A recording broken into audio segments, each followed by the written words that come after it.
Estamos acá en el Diplomado de Alta Dirección Universitaria. Hoy iniciamos el último módulo, que es el módulo sobre habilidades gerenciales. ¿Listo?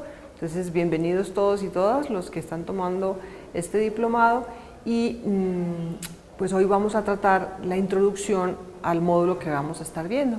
Yo voy a estar con ustedes en este módulo y voy a acompañarlos en la tutoría del mismo. ¿Okay? Bueno, entonces lo primero que yo quiero que veamos sobre el tema de habilidades gerenciales es lo siguiente, es ¿por qué, cierto? ¿Por qué necesitamos desarrollar habilidades gerenciales? ¿Qué es lo que ha pasado? ¿Qué necesidad tienen hoy las organizaciones a nivel nacional, mundial, para tratar este tema con las personas? Entonces yo quisiera que ustedes vieran qué es lo que sucedió con las organizaciones. Entonces vamos a entrar en los conceptos de primera y segunda era y ver cómo eran las empresas en la primera era, cómo eran los jefes en esa era, cómo fueron las empresas o cómo son las empresas en la segunda era y qué se requiere que sean, ¿no es cierto?, los que lideran las organizaciones en esta era, siglo XXI en el que estamos. Bueno, entonces el primer concepto que quiero que tengamos claro es el concepto de era. Entonces, era es la ciencia formal que una organización aplica, ¿no es cierto?, a un trabajo. Entonces, vamos a mirar esa ciencia formal bajo unos factores que vamos a estar viendo y vamos a comparar cómo era en la primera era y cómo era en la segunda. ¿Okay? Ahora, ¿y eso qué implicaciones tiene a nivel de los gerentes y a nivel de las personas que la dirigen? Entonces, el primer factor que vamos a estar mirando es el factor de educación. Entonces, una era, no sé, de pronto alguno de ustedes la conoció, ¿cierto?, en la que el nivel educativo de las personas era un nivel educativo bajo, ¿sí? ¿Eso qué quiere decir? Eso quería decir que las personas llegaban a las organizaciones con muy poca educación. ¿Y por qué pasaba eso? Pasaba porque los trabajos, ¿sí?, el trabajo que iban a realizar no requería personas que tuvieran un nivel educativo. Pero, obviamente, que con todas las personas con un nivel educativo bajo, pues la organización no puede funcionar. Entonces, siempre en la empresa aparece alguien, ¿no es cierto? Hay alguien que por alguna circunstancia de su vida personal, de su familia, de sus padres, logró llegar un poco más arriba en esas organizaciones. Entonces, ¿qué sucede? Esas personas las colocan encima de los que supuestamente no conocen para que estén cerca de ellos y aparece el concepto de capataz. Entonces, hay un señor, una persona que está arriba, ¿sí?, y ese es el capataz. Ese capataz tiene segundo bachillerato, tercero bachillerato, ¿sí?, pero él no es el único, ¿sí?, que está a ese nivel en la organización. Entonces hay otros niveles un poco más arriba de personas que han podido avanzar en esa educación. Entonces aparece el muchacho que ya por fin se pudo graduar, ¿cierto?, y él ya es un bachiller y a esa persona la ponían de supervisor. Ese supervisor se encargaba de dirigir a la gente, de mirar que lo que estuvieran haciendo estuviera bien o no, y finalmente llegamos, ¿sí?, al ingeniero. El ingeniero era el gerente de la planta, era el que dirigía todo, porque era la persona que más conocía. Ahora, estos trabajos que la gente hacían, ¿era qué clase de trabajo? Pues era un trabajo duro, con muy poca tecnología.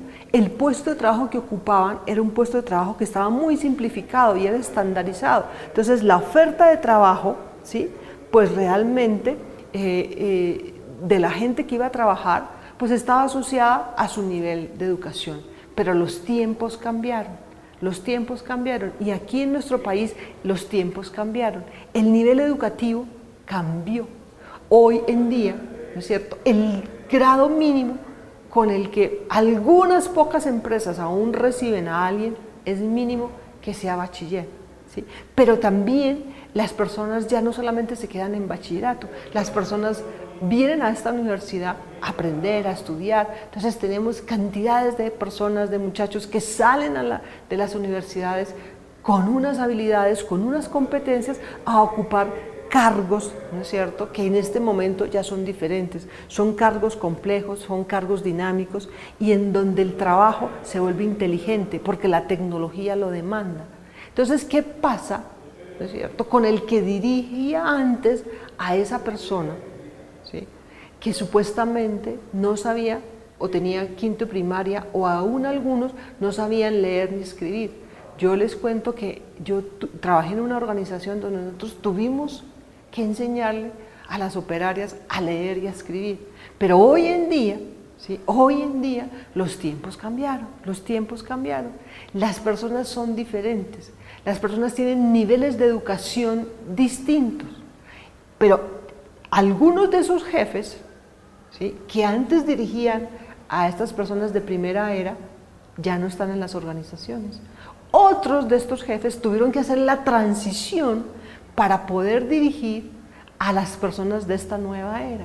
Y aún hoy, algunos de esos han podido interactuar y cambiar de acuerdo con las nuevas exigencias. Pero hay otros, ¿sí?, que a pesar de que los tiempos cambiaron, aún siguen en la primera era. Entonces, ¿qué demandan los nuevos tiempos de las personas que dirigen a otros? Eso es lo que vamos a ver en este módulo. Entonces, número 1, la educación. Número 2, la forma como estaba organizada la empresa.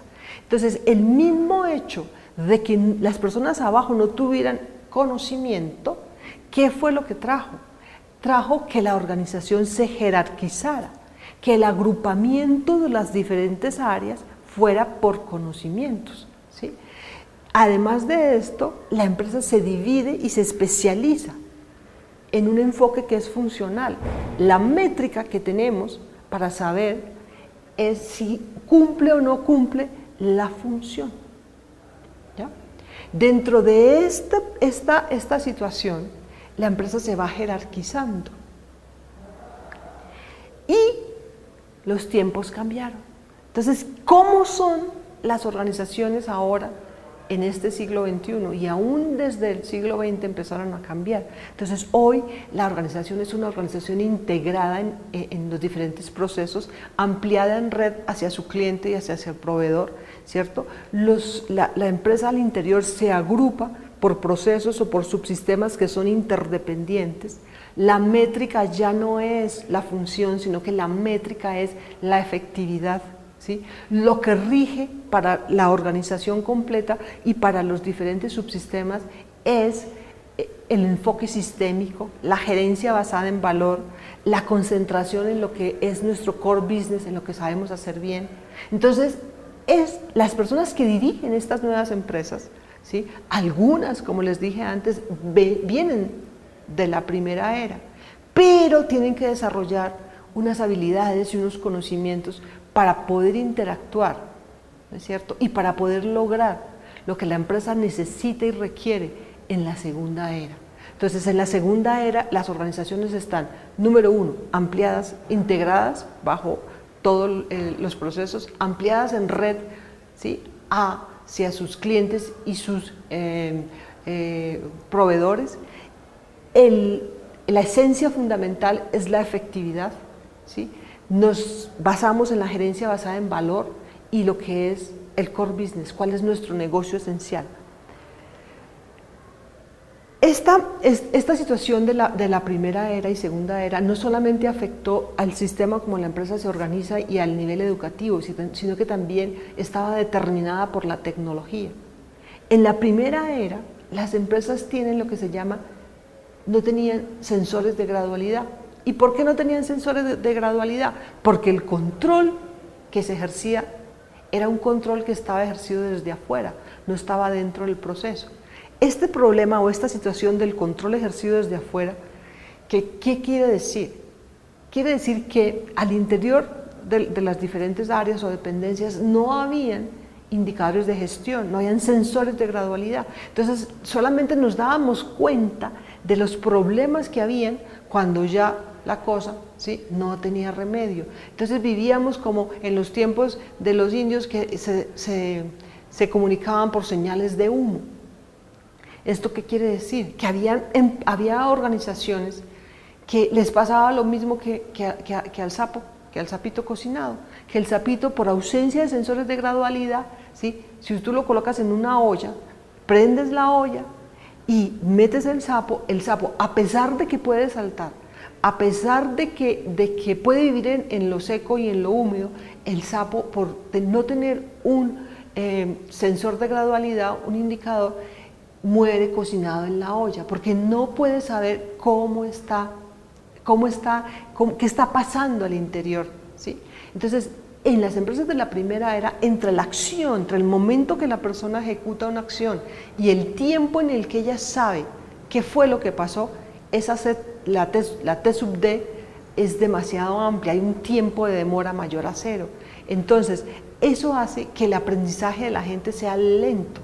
Entonces, ¿cuáles eran los organismos, las entidades, o las áreas de la organización que se dedicaban a dar retroalimentación a las personas sobre lo que habían hecho? Entonces, no sé si algunos de ustedes recuerden las épocas de las auditorías. Entonces, la auditoría venía, miraba todo lo que estaba pasando en la dependencia, se iban por allá, hacían un informe de auditoría, volvían a los 3 meses, pero el problema seguía latente, porque hasta que la auditoría no viniera y dijera qué era lo que pasaba, no podíamos tomar correctivo. Entonces, entre la acción y la retroalimentación hay un tiempo de demora.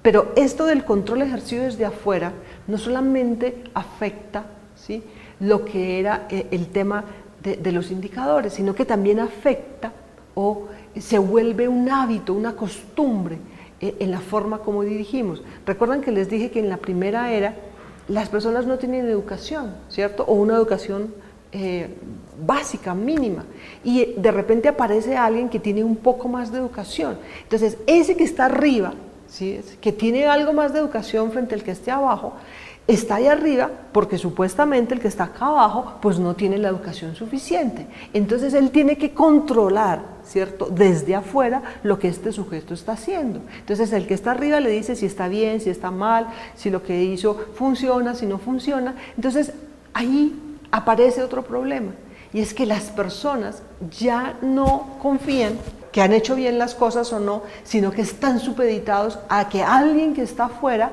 les diga si lo que hicieron está bien o no. Ese paradigma del control ejercido desde afuera ha tenido una consecuencia, y es que eso entró en la sangre de la gente, ¿sí? Entonces uno aún lo ve en la segunda era caminar por los pasillos. ¿Eso qué significa? Eso significa que aún hoy, ¿sí?, vemos cómo desde la gerencia, ¿sí?, los que dirigen a las personas aún tienen el paradigma del control ejercido desde afuera. Hay alguien que está fuera de ellos que les dice si está bien, si no está bien, si lo que hicieron está mal, ¿sí? Entonces las personas pues obviamente se comportan de una determinada manera. En la segunda era, ¿cómo es que resolvemos esa situación de no tener sensores de gradualidad? Hoy en día las empresas trabajan bajo el esquema de la retroalimentación en tiempo real. Entonces aparece el concepto de autocontrol, ¿sí es? Pero el autocontrol no es solamente que yo me domine a mí mismo, sino que también tenga un sistema de indicadores que me diga si lo que estoy haciendo está bien o no, y de acuerdo con eso yo saber y usar mis competencias, el saber hacer, y toda la educación y el aprendizaje que he tenido y el conocimiento en ejecutar un trabajo. Pero ¿qué pasa? Que esos líderes que dirigían a la gente, él tiene que pasar de un esquema, de un control ejercido desde afuera, a un esquema de segunda era donde se hace necesario, donde ya no necesitamos personas que ejerzan ese control desde afuera, sino que puedan coordinar unos equipos, ¿no es cierto?, donde todos tienen autocontrol y donde además hay sistemas de indicadores que son válidos para cada dependencia, para cada área, aún para cada cargo. Ahora, no solamente en la primera era afectó la parte de no tener indicadores, sino que analicemos un poquito cómo era la tecnología, ¿sí? Entonces la tecnología en la primera era, ellos vinieron, las áreas de sistemas, a resolver una problemática que se estaba dando al interior de las áreas, de las dependencias. La gente tenía que facilitársele el trabajo. Entonces los diseñadores de sistemas empiezan a desarrollar software independientes para cada una de las áreas, de las dependencias que hay. Pero cuando yo tenía que ir a una reunión ¿no es cierto?, de una área con la otra, pues cada área confiaba plenamente en lo que su sistema le estaba diciendo. Entonces, ¿qué pasaba? Que la información del uno con el otro no coincidía. Entonces aparecen los conflictos. La tecnología de la informática hace que las dependencias se vuelvan islas, ¿sí? Y se levantan unos muros basados en la tecnología. La información que arrojan esas aplicaciones de sistemas, pues era información que no estaba en tiempo real, eran listados trasnochados. Nosotros podíamos tener listados de 3 días antes, no podíamos tener la información en tiempo real. Entonces, esa tecnología y esa forma en que la tecnología resolvía las situaciones complejas de las áreas, también trajo consigo unas formas de relación entre las mismas áreas, ¿sí? Pues porque cada uno tiene que defender lo que está haciendo. Ahora, ¿cómo cambia la tecnología, ¿sí?, en la segunda era? Entonces, la tecnología en la segunda era ya no es, ¿sí?, una tecnología basada en islas. Ustedes lo conocen, es una tecnología donde la computación es interdependiente, aparecen las redes, ¿sí?, hay interoperatividad, hay intercomunicabilidad. Ya hoy estamos en la web 3, ¿sí?, aparecen todas las redes sociales, Facebook, bueno, eso ya, internet, intranet, todo lo que ustedes ya conocen hoy de lo que es la tecnología. Pero, ¿qué vamos a hacer con la persona que dirige, cuando hubo una época en que él tenía que dirigir unas personas con una tecnología como la que les acabo de describir, a una época en la que él tiene que dirigir unas personas que ya no son ni las mismas personas, ni la tecnología es la misma? Entonces, ¿en qué se va a apoyar él? ¿Para qué le va a servir hoy la tecnología? ¿Cierto? Entonces, la tecnología aparece dentro de las organizaciones como un medio que suple, ¿sí?, parte del proceso, que hace que los tiempos de ciclo se reduzcan, donde la captura del dato es una sola vez, donde además, ¿no es cierto?, las personas tienen dentro del proceso unas formas de trabajo en las cuales interactúan continuamente con ella. Ahora, ¿cómo puedo entonces dirigir, ¿sí?, a unas personas que están en esta era? ¿Ok? Bueno, ¿qué más tenemos a nivel de esto de primera y segunda era? Pues obviamente las comunicaciones, ¿sí?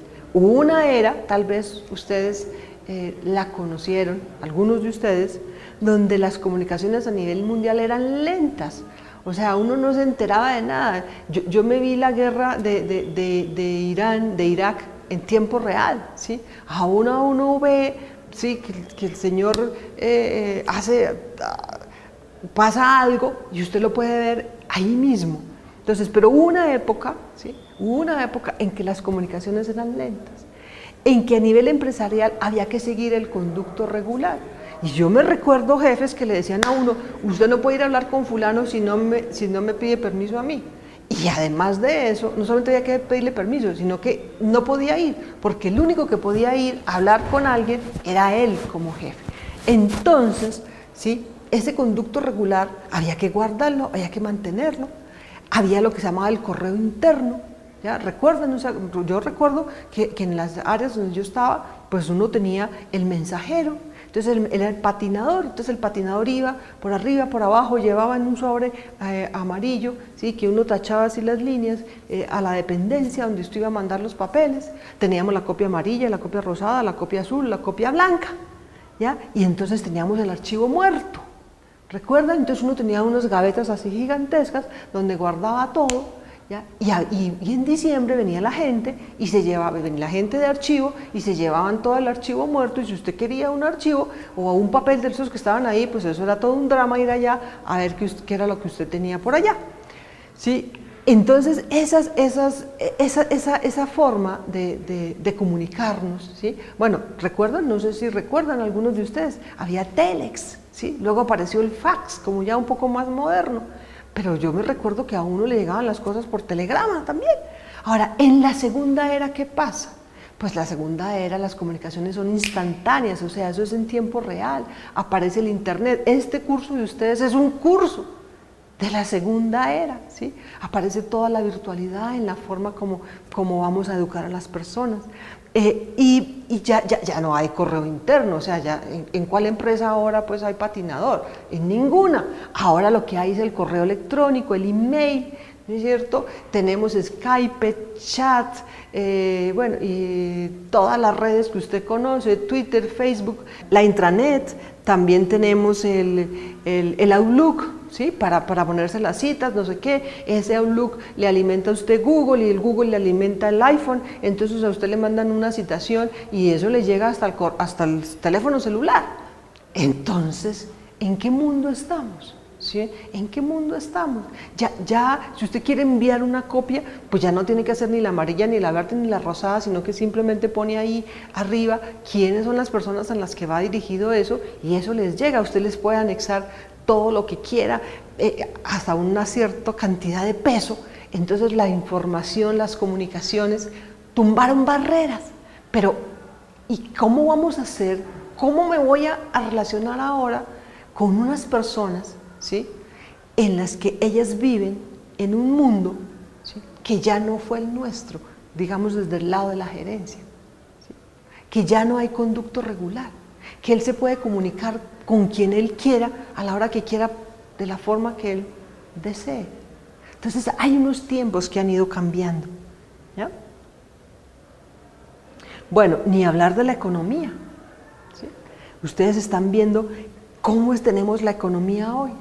Entonces pasamos de una integración vertical en las organizaciones, ¿sí?, pasamos de una economía en la que era cerrada a una economía abierta, de influencia mundial, ¿sí?, en la que aparecen las alianzas estratégicas, en la que aparecen los joint ventures, en la que aparece el outsourcing. Entonces todo lo que no agrega valor, ¿sí?, o lo que no es el core business de la organización, más bien todo lo que no es el core, pues la empresa lo saca. Y entonces ¿a quién se lo da? Pues al outsourcing. Entonces, ¿cómo me voy a relacionar yo y cómo se va a relacionar la gente con la que yo trabajo, ¿sí?, con esas nuevas formas de trabajo, ¿sí? ¿Cómo nos vamos a relacionar con los mercados que estamos abriendo? ¿Cómo voy a dirigir a alguien que ya no está aquí, sino que está en otra sede? ¿Sí? Es cómo lo voy a organizar, cómo lo voy a dirigir, cómo voy a dirigir, ¿sí?, a alguien que me está prestando un servicio, pero que es un aliado estratégico y que lo necesito, ¿sí? ¿Cómo me voy a relacionar con él? ¿Qué clase de relación es la que tengo que tener? ¿Sí? ¿Voy a tener una relación en la que solamente gano yo? ¿O tengo que pensar que tengo que tener una relación en la que me pueda comunicar con él, en la que las especificaciones estén claramente definidas, en la que nos hablemos con cifras, hechos y datos, en la que además de eso hayan unos requisitos para interactuar, ¿sí?, con ese que es mi proveedor, para que podamos producir un resultado? Entonces, ¿cómo me voy a interactuar yo frente a este mundo? Entonces, ustedes me van entendiendo, los tiempos para los que dirigimos las empresas están cambiando. Ahora, ¿qué pasa? Ya las empresas tampoco trabajan bajo ese esquema estructurado de dependencias, ahora se organizan bajo unidades de negocio. ¿Cómo nos relacionamos una unidad de negocio con otra unidad de negocio en la misma empresa? ¿Sí? ¿Cuál es la finalidad de cada una? ¿Cómo nos alineamos todos para lograr el fin que necesitamos? Entonces, la economía misma hizo que las organizaciones tenían que cambiar, pero lo importante es que no solamente cambia la organización, sino que tiene que cambiar las personas que las dirigen. Las habilidades de la primera era ya no nos sirven todas en la segunda. En la primera era, pues el cliente estaba cautivo, pero entramos a una era donde el cliente ya no tenemos la lealtad del cliente, esa lealtad de los clientes está disminuida. Ustedes y yo somos clientes, ¿sí?, y tenemos cientos de opciones donde elegir, donde escoger. Entonces, ¿cómo vamos a lograr desarrollar lealtad para esos clientes? ¿Sí ves? ¿Cómo vamos a poder hacerlo? ¿Cómo voy a dirigir a las personas que están conmigo para que desarrollemos estrategias, ¿no es cierto?, y objetivos que nos permitan tener unos clientes y que eso que hacemos les satisface a esos clientes? ¿Cómo nos anteponemos a a las necesidades que los clientes tienen. Otro aspecto importante de ese cambio que afectó a la gerencia es el concepto de calidad. Antes, en la primera era, el concepto de calidad está definido por un proveedor que era experto. ¿Qué es proveedor experto? Es aquel que hace los productos a la medida del proveedor, ¿sí? Sin tener en cuenta al cliente. El enfoque estaba en el producto, pero los tiempos cambiaron. Entonces ahora está definida por una relación sinérgica entre el cliente y el proveedor. Eso es la calidad. El enfoque está basado en el valor agregado. Si nosotros no tenemos un producto de calidad, entonces tan sencillo como que el cliente no lo devuelve, ¿sí? Ya no estamos en las épocas en que los clientes podían aceptar todo lo que les entregáramos. No, ahora el cliente devuelve hasta un yogur, ¿sí? Porque algo pasó, entonces el cliente ya tiene un concepto de calidad distinto. Entonces, ¿cómo voy yo a administrar esos procesos para que produzcan con la calidad, para que la gente trabaje, ¿sí? Y haga las cosas con la calidad que se requieren en estas épocas? Los tiempos cambiaron. Ahora, el ciclo de vida del producto. Ya hubo una época en que el ciclo de vida del producto era largo, siempre era lo mismo, ¿sí? Y además duraban mucho. Hoy en día, los productos son con un ciclo de vida muy corto y además son prácticamente desechables, son reciclables. Entonces, ¿cómo voy a dirigir una organización donde tenemos que innovar continuamente, donde tenemos que cambiar, donde el cliente quiere y espera que le entreguemos cosas nuevas, diferentes y bien hechas, con la calidad que él necesita? Ahora, no solamente es pensar en el cliente, ¿cómo voy a hacer yo, que estoy migrando de la primera era a la segunda, para cambiar mis formas de pensar y para lograr sacar y diseñar esos productos que tengan innovación, que se anticipen a las necesidades del cliente y que además tengan el concepto de calidad, ¿sí? Bueno, y el otro aspecto importantísimo es el servicio. Hubo una época, en la primera era, donde el servicio era algo por allá adicional, ¿no es cierto?, al producto, que el servicio era algo que tocaba hacerlo, ¿ya? Era algo que tocaba hacerlo, que además de eso estaba ubicado en una dependencia. Usted llegaba y le decían, sí señora, vaya, hable con los de servicio al cliente, si es que existía. Hubo una época en que, no sé si ustedes recuerdan, la línea 0800, entonces uno llamaba allá, le tomaban la queja y por ahí nunca jamás le respondían qué era lo que le iba a pasar, ¿sí? Pero hoy en día el servicio es estratégico, es una filosofía de la empresa, ¿sí? Y además el servicio está asociado al aumento de valor agregado de la organización. Las empresas están orientadas por el cliente es el que las dirige, el cliente es el que dirige qué es lo que necesita y el servicio es un factor de diferenciación. Hay unas empresas que se distinguen de otras, ¿por qué? Por su servicio. Entonces vuelve y aparece el que dirige. Y ahora, ¿sí? ¿Cómo paso yo de ese enfoque en el que tocaba hacerlo a un enfoque de servicio mío y de la gente que está conmigo, ¿no es cierto? ¿Con qué habilidades vamos a trabajar para lograr dar un servicio que esté dentro de la estrategia del negocio? ¿Cómo vamos a conciliar esos aspectos? ¿Sí? Entonces, ¿qué pasó? ¿Sí? ¿Qué es lo que está pasando? Entonces, los tiempos de la primera era requirieron unos gerentes y unos líderes que prestaron un servicio excelente, que trajeron nuestras organizaciones del país hasta cierto punto. Pero los tiempos cambiaron. Los tiempos cambiaron. Entonces, por lo tanto, los gerentes tenemos que cambiar. Entonces, ¿cuáles son los requerimientos de esos gerentes? En la primera era, esos gerentes estaban basados en la autoridad. Aquí el que mando soy yo, señor. ¿Sí ven? El poder era la autoridad. Aquí la gente me obedece. ¿Ya? A una era donde usted tiene que coordinar grupos. Usted tiene que entregar el poder. Entonces, la coordinación en la segunda era es el paradigma. ¿Sí? Es la coordinación de qué? De gente que es capaz, que son competentes, que son valiosas. Contextualicemos esto que les acabo de mostrar de primera y segunda era a la realidad de Uniminuto. Uniminuto es una empresa, ¿sí? Que así como estas eras cambiaron, también ha cambiado, ¿no es cierto? Es una empresa donde cientos de miles de jóvenes, de muchachos, ¿sí? de un sector de nuestra sociedad tienen la oportunidad de formarse, pero que cuando ellos salen de acá, ¿sí? No solamente van a salir con una formación, sino que tienen que poder interactuar en ese mundo, ¿sí? Al que van a llegar. Tenemos que formarlos desde la salida y además una cosa que les quiero decir, el liderazgo se aprende por modelos. Entonces esos muchachos que salen de acá van a aprender acá el liderazgo que necesitan, van a aprender acá las habilidades que se requieren para interactuar en dónde, allí en ese lugar.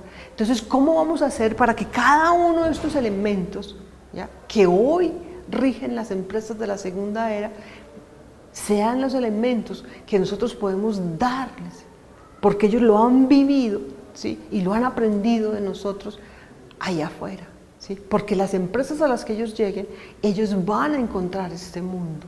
Entonces, ¿cómo vamos a migrar a los que hoy dirigen, ¿sí?, y que por alguna razón, ¿sí?, o circunstancia, aún les ha costado alguna dificultad para moverse de la primera a la segunda era? Porque eso es lo que uno a veces ve en las organizaciones, ¿no es cierto? Que hay gerentes, líderes que aún siguen bajo el patrón del control ejercido desde afuera. Aún hay unos líderes, unos jefes que no líderes, que están por allá en lo alto y que la gente que trabaja acá prácticamente nunca los ve o no se les puede dirigir la palabra. Aún hoy. Pero esos mismos comportamientos que tenemos, esos comportamientos, si nosotros no los cambiamos en nuestros paradigmas y en nuestras creencias, los vamos a transmitir. Entonces, ¿qué estamos haciendo? ¿Cuál país estamos creando? Entonces, esa es la razón. ¿Con qué calidad estamos trabajando? ¿Cómo hacemos para que los que trabajamos acá le podamos hacer sentir, ¿sí?, que la calidad con la que trabajamos es algo importantísimo? ¿Cómo vamos a lograr que ese muchacho que llegó a primer semestre salga graduado y no se nos escape en el camino? ¿Sí? Es el usuario, es el cliente. ¿Con qué especificidad vamos a darle lo que necesita? ¿Sí? ¿Cómo vamos a hacer para que los grupos de trabajo que interactúan al interior de la universidad y que son los que satisfacen esa gran cantidad de personas que dependen de nosotros, realmente sientan y vivan que están dirigidos por personas que viven en el siglo XXI, con las necesidades del siglo XXI? ¿Sí? Entonces, ¿cuál es ese contexto de la forma como dirigimos hoy, ¿sí?, acá en Uniminuto, que requerimos, ¿no es cierto?, que se adecue a los tiempos en los que estamos, que se alinee con esos tiempos? Entonces, ¿qué le pide hoy? O sea, ¿qué se le pide hoy a alguien que dirige? En la primera era, el paradigma de todo lo que les acabo de decir es que es la autoridad. Usted aquí me obedece, aquí el que manda soy yo, ¿sí ven? Y entonces las personas que dirigían era por allá unas personas que estaban casi que como reyes, ¿sí? No, en la segunda era esa persona cambia, ya la autoridad, ya el paradigma no es la autoridad, el paradigma está en entregar el poder, en dejar que otros dirijan, ¿no es cierto? ¿A través de qué? Pues de todo un sistema que tenemos controlado por indicadores. El darnos cuenta que yo como persona que dirijo tengo 3 tareas fundamentales: focalizar la acción del equipo, canalizar la acción del sistema y hacer que la gente haga. ¿Qué significa eso? que yo tengo que estar alineado, mi grupo y yo tenemos que estar alineados al rumbo que la organización ha determinado. Entonces yo tengo que ser capaz de llevar a mi equipo al rumbo, ¿sí? Al rumbo. Entonces eso que demanda del líder demanda, ¿no es cierto?, poder desarrollar personas en sus equipos, poder desarrollar visiones que de verdad sean compartidas, visiones compartidas. Entonces, él tiene que tener una habilidad ¿para qué? Para consolidar una visión, una misión genuinamente compartida, ¿cierto? Para establecer un alto nivel de exigencia en el equipo, para conformar equipos que sean mutuamente cooperativos, para emprender el cambio, para movernos de aquí hacia este otro mundo, para liderar la transferencia de conocimiento. ¿Por qué? Recuerdan que en la primera era unos pocos tenían el conocimiento, pero es que hoy nosotros mismos acá formamos personas, ¿sí?, que lo que ellos llevan es conocimiento. Entonces ya el conocimiento no lo tiene el jefe, ya el jefe no agrega valor porque sepa mucho. Entonces, ¿qué valor agrega? ¿Sí? ¿Qué valor agrega? Entonces tiene que transferir el conocimiento. ¿Pero cómo? ¿Le va a decir y le va a dar órdenes a la persona de cómo tiene que hacer las cosas? ¿O va a dejar que la persona se inspire y se le ocurran las ideas? ¿Le va a dar participación? Bueno, frente a lo que les hablaba de que uno, focalizar la acción, canalizar la acción del sistema. ¿Eso qué quiere decir? Eso quiere decir que hoy el que dirige tiene que tener en cuenta cómo es el proceso, cómo está definido ese proceso, cómo la tecnología nos apoya el proceso, cómo lo podemos mejorar, cómo podemos mejorar los tiempos de ciclo, el costo, la productividad de nuestro proceso. ¿Cómo? Pero no lo puedo definir yo solo, para eso tengo la gente. Yo tengo que darme cuenta cuándo las personas que están conmigo están en el proceso y cuándo se han desviado. Yo tengo que poder administrar mi proceso a través de una tabla de indicadores, no solamente el proceso, sino hasta el último cargo, ¿sí? Y hacer que la gente haga. Yo tengo que ser alguien que hace que la gente haga. Entonces, ¿cuál es la tarea desde ese enfoque? La gente hace lo que yo quiero que haga porque ven en mí un modelo digno de imitar. Entonces usted tiene que desarrollar la influencia, la capacidad para influir en los otros, porque ya no los puede controlar. El control ejercido desde afuera se terminó. Entonces, ¿cómo desarrollo mi capacidad para influir? Esas son las habilidades que necesitamos en las empresas del siglo XXI, en Uniminuto y en todas las empresas de nuestro país. Entonces, este módulo lo que va a trabajar es eso. ¿Sí? Entonces yo los invito a que desarrollen los casos, a que hagan las lecturas, ¿no es cierto? Y a que participemos en los foros y pues contarán con mi ayuda, ¿sí? y mi tutoría, y en lo que yo les pueda servir, estoy para servirles, ¿de acuerdo? Entonces nos vemos en los foros, nos vemos de pronto en otro video, ¿quién quita? ¿Ya?